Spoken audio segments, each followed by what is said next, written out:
Welcome back to the Learn DAX in 2 minute series. This is day 12 and today we will learn about the RANKX and TOPN function. RANKX function is used to rank items based on a measure. It takes 5 parameters where first two are mandatory. In this example we have uploaded data of products, region and the corresponding sales amount.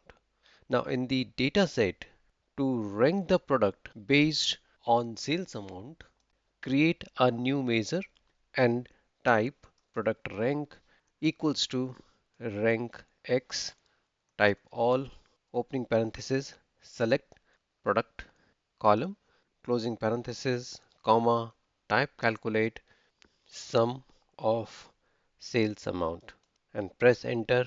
Add a table visual with product, sales and product rank. You will see products ranked by sales. Now remember, by default, the ranking is in descending order. Also, if two products have the same sales, both will get same ranking and next rank or number will be skipped. Now to rank in ascending order of sales amount, type comma, skip the value parameter, type ASC and press enter. The ranking will be in ascending order of sale amount. Now the last parameter is ties. To get continuous ranking, type comma and use dense, press enter.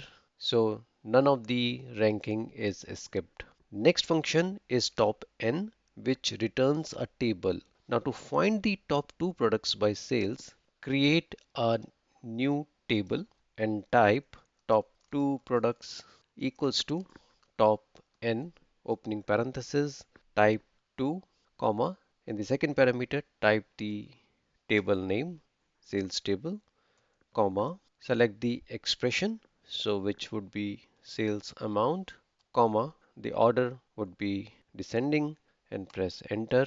Now it has created a new table. Drag the table view, add product, reason and sales amount. So in this way you can see the best performers. In the next video, we will learn about related and related table functions. Stay tuned.